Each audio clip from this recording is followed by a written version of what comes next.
Ketika mitra bisnis saya mengatakan bahwa bagaimana kalau kita buat metaverse ibu kota penajam untuk kita presentasikan ke pemimpin tertinggi negeri ini, saya berkerut kening. Dia bercerita melalui HP di awal tahun baru ini dengan sangat semangat. Dimana kalau metaverse-nya jadi, maka rakyat akan lebih mendukung Penajam sebagai ibu kota yang sekarang banyak yang mencerca karena wilayah tersebut banjir, serta akan menjadi hambalang kedua karena memindahkan 5 juta orang tidak sederhana ke suatu daerah baru, serta membangunnya mahal dan lama, keburu garing itu bangunan. Metaverse diharapkan bisa menjadi media pemahaman, semacam melihat dan hidup di dunia Sims, gamenya anak-anak itu. Dengan rakyat bisa jadi para avatar yang tinggal di sana. Terlihat sempurna idenya, namun mitra saya ini rasanya belum paham filosofi dari metaverse. Mungkin karena dia terlalu semangat mengingat sejak beberapa bulan yang lalu Mardigu Nation diluncurkan program di metaverse yang sedang dibuat yang akan memakan kira-kira waktu 1 tahun pembuatannya. Mardigu Nation itu bukan Mardigu,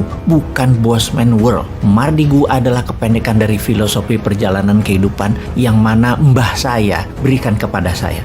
Namun jujur belum bisa dijalani dengan benar karena nama adalah doa kan? Jadi yang penting sudah ada niatnya, sudah ada doanya. Mardigu aslinya adalah kependekan dari Margi Dini Gusti. Margi itu jalan, Gusti itu Allah. Arti sederhananya adalah jalan menuju Tuhan atau tarekat. Mardigu Nation adalah negara berjalan menuju Tuhan dan paling gampang mengajarkannya dengan experiencing, yaitu menggunakan metaverse. Dengan istilah lain, Mardigu Nation adalah Mardigu First, Mardigu Universe, dunia berjalan menuju Tuhan. Filosofi dari dunia metaverse adalah membuat dunia nyata yang saat ini kita tinggali, the real world, hanya sebagai tempat hidup, tempat yang sehat atau living space yang sehat. Kita hidup, makan, bekerja, menjadi dunia ini menjadi lebih luas. Namun 2 hal yang akan pindah ke metaverse yaitu dunia administrasi, dunia bisnis seni art, teknologi, dan perdagangan. Dan yang tertinggal di dunia nyata adalah rumah sakit, kesehatan, kafe, resto, gudang, pertanian, industri.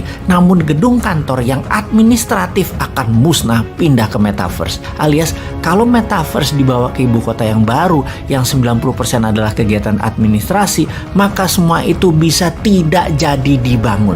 Ngapain membangun dengan dana 1.000 triliun dalam 5 tahun ke depan bentuk fisiknya? Mending buat metaverse hanya 2 triliun kali. Pusat pemerintahan negara, pegawai departemen semua kerja dari manapun bisa tinggal dan matanya tinggal dikasih VR, helm ber-TV, alat komunikasi. Administrasi semua pindah ke blockchain. Dan kalau metaverse dijelaskan ke old mind, ya mulai semua kalau kayak gini dijelasinnya. Sekali lagi, metaverse akan menghilangkan gedung kantor, administrasi, dan tempat jualan retail dalam seketika yang memberikan kemudahan untuk hidup ke depannya dari sisi yang lain. Jadi mulai paham ketika kita mengatakan Penajam tak perlu dibangun sebagai pusat pemerintahan secara masif fisiknya, buat saja secara digital. Ini akan menohok old mind. Namun kalau old mind berani berubah menjadikan metaverse versinya, maka Indonesia akan menjadi negara pertama di dunia yang pusat pemerintahannya 100% digital. Itu sangar namanya. Oke deh sahabat, banyak yang masih wagu atau gamang dengan metaverse yang mungkin 10 tahun lagi baru bisa jadi secara nyata dan real. Jadi ingat-ingat seperti beli Bitcoin di tahun 2010. Kalau kamu punya $100 beli di tahun 2010, maka di tahun 2021 kemarin nilai uang kamu adalah $12 juta. Benar, naik 120.000 kali. Metaverse saat ini itu masih early adapter. Mau ambil peluang di metaverse atau masih mau bikin fisiknya itu di Penajam? Kesan saya mengikuti MMBC, saya mendapatkan aha moment menjadi manusia baru. Di sini saya dirubah, di-upgrade menjadi manusia yang lebih baik lagi. MMBC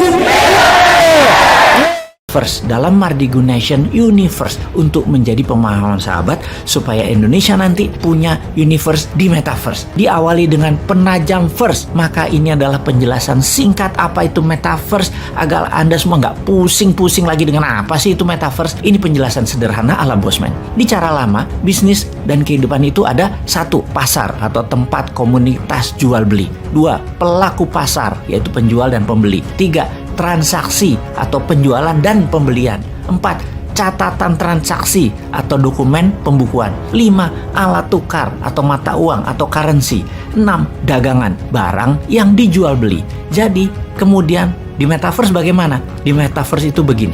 Metaverse itu adalah pasar living space-nya. Avatar itu mewakili pelaku pasar. Transaksi ya transaksi. Kemudian blockchain itu dokumentasi atau pembukuan. 5. Cryptocurrency itu adalah mata uangnya di metaverse. Dan terakhir, NFT itu barang dagangan. NFT itu bisa mandiri sebagai produk digital atau bisa juga sebagai avatar mewakili produk non-digital.